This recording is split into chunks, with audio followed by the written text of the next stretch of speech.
KwaZulu-Natal government is working on plans to mitigate the effects of drought that has ravaged parts of the province. Already 4 districts have been declared disaster areas because of the drought. Joining us on the line now to talk about the plans to cushion people from the effects of the drought, we are joined on the line by SABC reporter Vusi Khumalo. Vusi, a very good afternoon to you. Now, 4 out of 11 districts declared disaster areas because of this drought. This must be really serious. Please paint us a picture. Oh yes, Kalisha Charlie, that's very true. We have had a word with the MEC for Kokta in KwaZulu-Natal, Nomsatu Bengube. What we gathered is that the crisis of water shortage in the province has reached a head because what they are saying is that according to water services authorities, most rivers are not flowing normally and some have dried up, and they're saying that in some areas up to 80% of boreholes have dried up, and that we are also told that the Hazelmere Dam, which supplies water to the municipality, the Greater Watuza, as well as the parts of north of Durban, was at 37.5%, as well as Nungwan and E.J. Smith, which supplies water to Oko district, were at 51.73%. And the main people who have also lost here, we've got huge losses, are the farmers, because at the moment they were told that there was a preliminary assessment of damages to the province, especially to livestock and crops, which stood up at 400 million. That's my next question, actually, Vusi. What is the impact of this drought on the people, livestock and crops? It must be totally devastating for the farmers.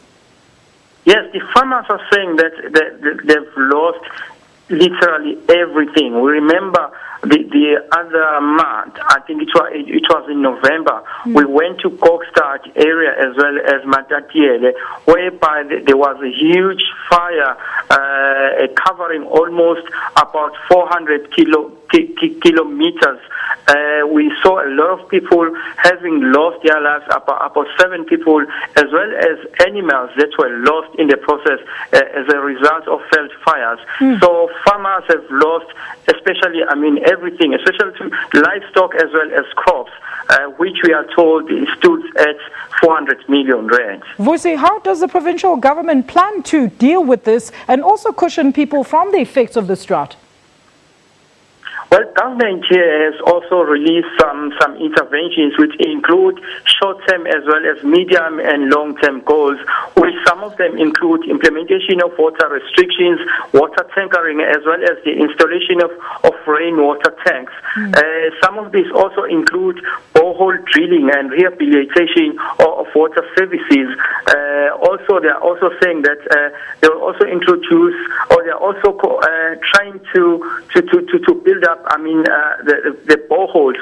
Some are saying that there's a lower Tugelbach water supply scheme, which is due for completion in March. They are also engaging in ensuring that the public does adhere to some of the bylaws that were introduced by the certain all the municipalities, whereby the government is engaging business as well as households to check on their plans to implement water-wise measures, which also include reuse of water.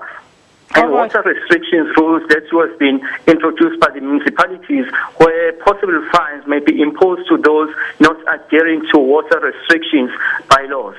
Thank you so much for that. That's SABC reporter Vusi Khumalo talking to us about the drought and farmers out in KZN.